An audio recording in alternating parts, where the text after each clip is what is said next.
Chapter 20. To the Village Chief.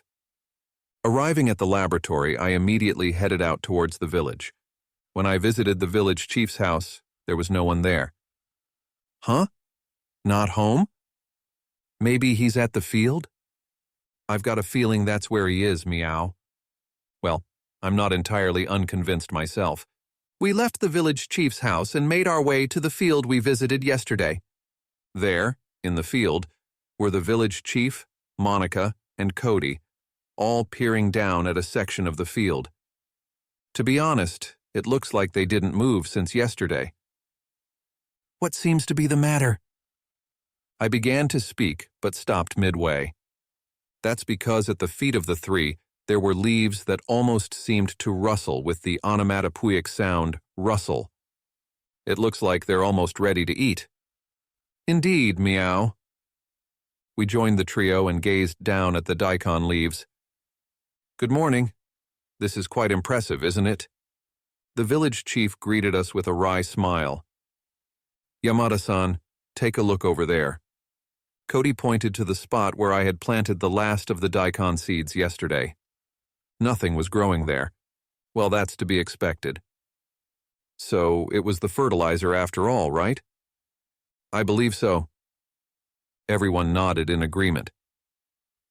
Tatsuya-dono, how much fertilizer can you provide? The village chief inquired. Give me some time, and I can prepare as much as is needed. I'm ordering it online, so I just have to wait for it to be delivered. I see. So we're not quite out of the woods yet. Right. Tatsuya-dono, please prepare it as soon as possible. Once we see how it goes, I'll officially hand over the role of village chief to you. That was quick. Isn't that a bit hasty? No, all the villagers already know you. They were pleased with the agricultural tools you provided yesterday and with the clearing of trees to expand the farmland. And now, with this fertilizer, no one will object. On the contrary, they are joyful and revere you. This is your chance. So, being popular is essential for those in power? Tatsuya-san? Tatsuya-san? Ruri tugged at my suit jacket, prompting me to lean down. Then, Ruri leaned in to whisper in my ear.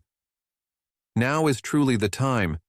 If you assume the position now, even if you become a bit reckless or despotic in the future, the villagers will bear it, and they will all follow and trust you. I may not grasp the full extent of what's unreasonable, but I want to make sure I don't become a tyrant. Understood. Village Chief, I'd like to head back today and promptly prepare the farming tools.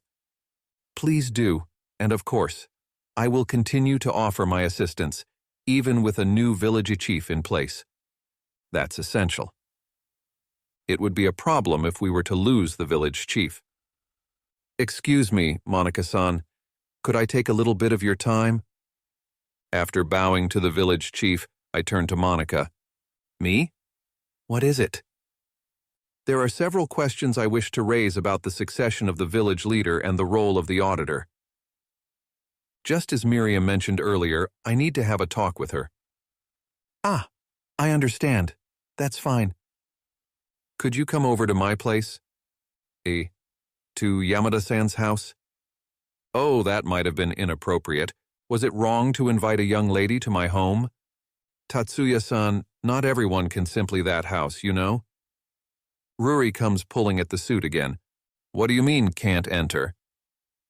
A heavily fortified barrier has been erected due to the presence of a wide array of magical tools and research outcomes there. Ah, so that's the case?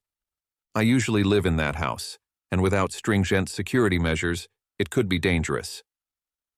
So the villagers can't enter too? Yes, indeed. Without permission, no one can enter. Really? Village Chief, could you lend us a place to talk? If you like, please use my house. I will be looking around the village for a little while longer. Monica-san, is that okay? Yes, absolutely. As Monica kindly nodded, we headed to the village chief's house. Arriving at the village chief's house, I sit down at the table. I noticed before, the door isn't locked, so I guess it's okay to enter freely. Ruri had entered without knocking previously as well. In this village, we have a small community of about 30 people. Everyone's akin to family. Although I'm originally from the capital, you wouldn't find such camaraderie there. Monica answers with a wry smile. Isn't that quite problematic? Entering a young woman's house without permission is definitely crossing the line. No, certainly no one would enter a woman's house without permission. That's good to hear. I was a bit worried. Haha, if things were actually that bad, I'd quit my job in tears. Anyway, what was it you wanted to ask? Upon laughing, Monica-san segues into the core topic. Monica-san, before we get into the story I mentioned earlier, there's something important I need to talk to you about. Something important? What might that be? Monica tilted her head curiously. Monica, you're an auditor, right?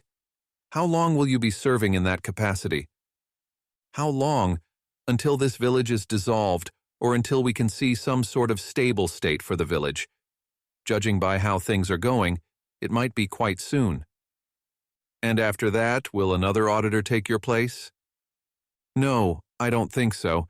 At most, someone from the royal capital might come once a year to check on the taxes. I see. I hope you don't mind me asking, but do you have any plans for employment after you leave here? Not really. I might end up in another settlement village. I'm not exactly what you'd call exceptional. This is the moment. This is where I should make my move.